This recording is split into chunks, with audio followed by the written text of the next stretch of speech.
Hello students, इस video में हम लोग पढ़ेंगे chapter 4 materials, metals and non metals. ये चैप्टर भी हम लोग पार्ट में ही पढ़ेंगे। मतलब इस वीडियो में इस चैप्टर का एक पोर्शन रहेगा, फिर नेक्स्ट वीडियो में उसके आगे का, एंड देन उसके आगे का, ताकि वीडियो आपका शॉर्ट ही रहे और आप लोग उसको देखते देखते बोर ना हो जाएं, या फिर कभी रिवीजन करने के लिए आएँ या ऐसे भी देखने के लिए आएँ तो आपको लगे कि इतना लॉन्ग वीडियो है और आप पहले ही स्किप कर दें। ठीक है, तो एक शॉर्ट पोर्शन में हम लोग इसको कंप्लीट करेंगे। चलिए स्टार्ट करते हैं। You are familiar with the number of materials like iron, aluminium, copper etcetera. यानी कि आप लोग ये सारे मटेरियल्स के बारे में सुन रखे होंगे, इनका नाम सुन रखे होंगे, देखे भी होंगे कुछ चीज़ों को, शायद सबको देखे होंगे। क्या क्या है आपके? Iron, aluminium and copper. ठीक है, ये सारी चीज़ें क्या है? इन्हें ही तो मटेरियल्स कहते हैं। लेकिन इस चैप्टर को पढ़ के हम लोग को उसको डिफ्रेंशिएट करने आ जाएगा कि उसमें से क्या मेटल्स हैं, नॉन मेटल्स क्या हैं।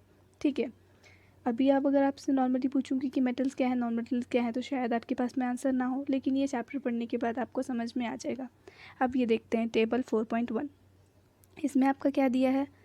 ऑब्जेक्ट्स के नाम दिए हुए हैं, उनका अपीयरेंस आपसे पूछा है और उसकी हार्डनेस भी आपसे पूछा है। तो आपका मटेरियल, जैसे फर्स्ट मटेरियल है आपका आयरन।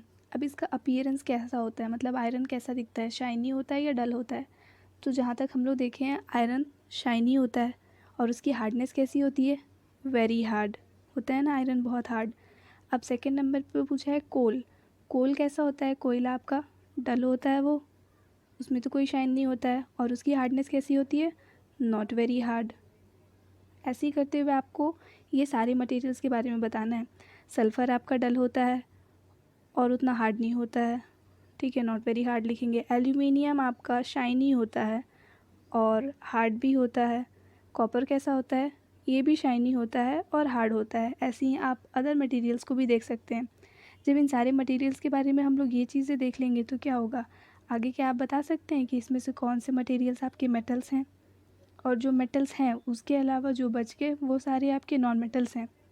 अब इनको हम लोग डिस्टिंग्विश कैसे करेंगे? हम लोग ने इनकी फ़िज़िकल प्रॉपर्टीज़ तो देखी, लेकिन अब उस फिज़िकल प्रॉपर्टीज़ के अकॉर्डिंग उसको डिफ्रेंशिएट कैसे करेंगे? तो उसके लिए हम लोगों को पढ़ना पड़ेगा कि मेटल्स और नॉन मेटल्स की फ़िज़िकल प्रॉपर्टीज़ क्या क्या होती हैं। ठीक है, तो चलिए पढ़ते हैं मेटल्स एंड नॉन मेटल्स की physical properties. Have you ever seen a black smith beating an iron piece और a article made up of iron like spade, a shovel और एन एक्स? क्या आपने किसी भी ब्लैक स्मिथ को एक iron piece को हीट करते हुए देखा है? सॉरी, हीट नहीं, बीट करते हुए देखा है? या फिर कोई भी आयरन के बने हुए आर्टिकल्स उसको बीट कर रहा होता है वो, तो क्या होता है? उसको बीट करने से क्या होता है? क्या आयरन आपका ब्रेक हो जाता है या फिर उस आर्टिकल का शेप चेंज हो जाता है? क्या होता है बताइए, कमेंट में बता सकते हैं आप लोग। साथ में इंटरेक्ट करने से या फिर डिस्कस करने से स्टडीज़ और इजी हो जाती हैं। ठीक है, तो जब वो उसको बीट करता है तो क्या होता है? किसी भी आयरन के मटेरियल को बीट करने से उसका शेप डिफॉर्म हो जाता है। आयरन आपका ब्रेक नहीं होगा, बस उसका शेप अलग हो जाएगा। ठीक है, अब उससे रिलेटेड हम लोग एक एक्टिविटी करेंगे तो हम लोगों को थोड़ा सा डिफ्रेंशिएट करने में आसानी होगा। ठीक है, take a small iron nail, a coal piece, a piece of thick aluminium wire and a pencil lead. ये चार चीज़ें आपको लेनी है। क्या क्या? आयरन नेल यानी कि ये कांटी, कोल पीस यानी कि ये कोयले का टुकड़ा, एक थिक एल्यूमिनियम का वायर और पेंसिल की लेड। ठीक है, इन सारी चीज़ों को लेने के बाद आपको एक हैमर लेना है और हैमर से उनको बीट करना है। बीट करते वक्त आप लोग एक बात का ध्यान रखेंगे कि आप अपने आप को चोट नहीं पहुंचाएंगे इस प्रोसेस में। ठीक है, ज़ोर से मारना है थोड़ा, लेकिन ऐसा नहीं कि आपको चोट लग जाए। ठीक है, बीट करने से क्या होगा? आपका वो जो आयरन नेल है वो थोड़ा चिपटा हो जाएगा अगर ज़्यादा ज़ोर से बीट किए तो, है ना। आपका जो एल्यूमिनियम का वायर है वो भी थिक है, अच्छा वायर है वो आपका मोटा सा, तो वो भी थोड़ा सा चिपटा हो जाएगा। लेकिन कोल के पीस है या फिर आपकी पेंसिल की लीड है वो क्या हो जाएगी? ब्रेक हो जाएगी, है ना। उसके अकॉर्डिंग आपको क्या करना है? ये टेबल फिलअप करना है कि आपके आयरन नेल के साथ क्या हुआ, वो फ्लैट हो गया या ब्रेक हो गया। तो आपका आयरन नेल क्या हो जाएगा? फ्लैट हो जाएगा। ठीक है, इसके बाद क्या है? कोल का पीस, उसके साथ क्या हुआ? तो वो तो ब्रेक हो जाएगा। एल्यूमिनियम वायर वो भी फ्लैट हो जाएगा और पेंसिल लेड वो भी ब्रेक हो जाएगा। ठीक है, तो इससे हम लोग क्या जाने? तो इससे हम लोगों को ये पता चला कि you saw the shape of iron nail and the aluminium wire changed on beating. क्या हुआ, आयरन नेल और एल्यूमिनियम वायर का शेप जो है वो चेंज हो गया बीट करने से। और क्या हुआ, बीट करने के वजह से उनकी शीट्स भी बन सकती है। अगर हम लोग उसको बहुत देर तक बीट करेंगे तो धीरे धीरे वो और पतला होता जाएगा।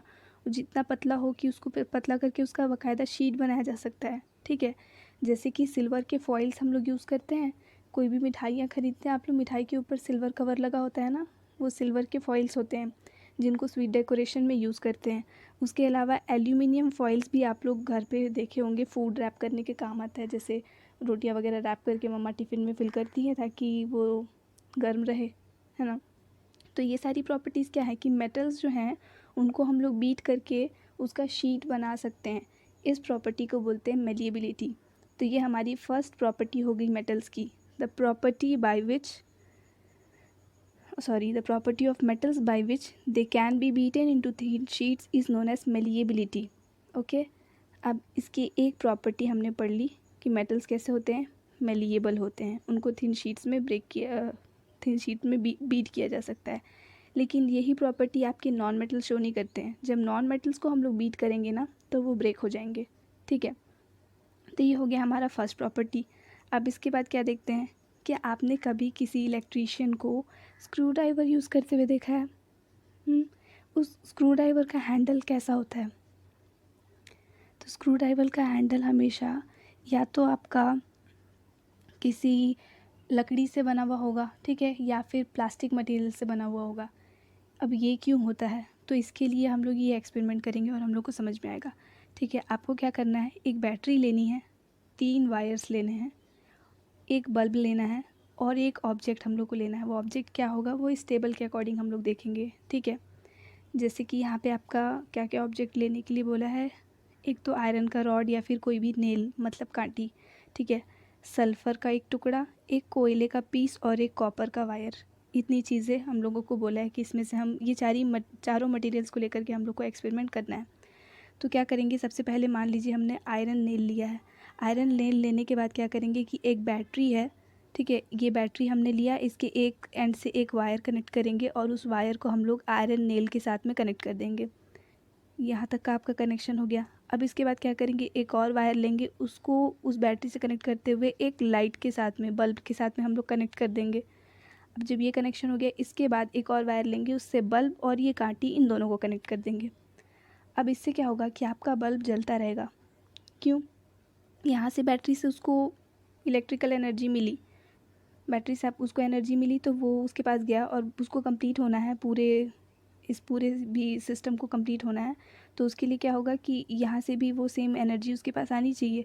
अब बीच में जब ये आयरन का पीस हमने यूज़ किया है, आयरन का पीस जब यूज़ किए हैं तो इससे ये एनर्जी यहाँ से होती हुई बल्ब के पास जा रही है, इसलिए बल्ब क्या हो रहा है, ग्लो हो रहा है यहाँ पे।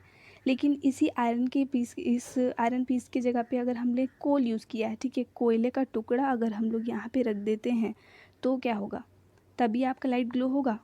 नहीं होगा। क्यों? क्योंकि कोल इलेक्ट्रिसिटी यहाँ से पास नहीं हो रही है। अब जब हमने कोल का पीस रखा तो वहाँ पे इलेक्ट्रिसिटी पास ही नहीं हुई, ये हमने एक्सपेरिमेंट के थ्रू देखा। उसके बाद क्या है, और जब सल्फ़र की पीस रखेंगे तब यहाँ पे भी इलेक्ट्रिसिटी पास नहीं हुई, कॉपर का वायर रखा तब इलेक्ट्रिसिटी पास हुई यहाँ पे। ठीक है, तो इसके अकॉर्डिंग हमारे ये टेबल कंप्लीट हो जाएगा। तो इससे हम लोगों को क्या पता चला कि कुछ चीज़ें हैं जो इलेक्ट्रिसिटी को कंडक्ट होने दे रही हैं और कुछ है जो कंडक्ट नहीं होने दे रही हैं। तो जो कंडक्ट होने दे रही हैं वो गुड कंडक्टर्स हो जाएंगी और जहाँ से कंडक्ट नहीं हुआ वो पुअर कंडक्टर्स या फिर उनको इंसुलेटर्स भी कहा जा सकता है। ठीक है, तो इसके अकॉर्डिंग हम लोगों को क्या पता चला कि आपका ये जो आयरन है या फिर कोई भी मेटल है वो क्या होता है, good conductors of electricity and as well as good conductors of heat. Okay, अब इसके बाद हम लोग क्या देखेंगे, और प्रॉपर्टी होती है मेटल्स की। क्या property? The property of metals by which it can be drawn into wires is called ductility.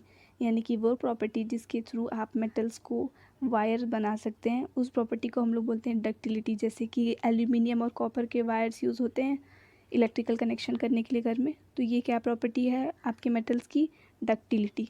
तो अभी तक हमने कितनी प्रॉपर्टीज़ पढ़ी हैं, 3। एक आपका मेलिएबिलिटी, एक आपका डक्टिलिटी और एक आपका good conductors of heat and electricity.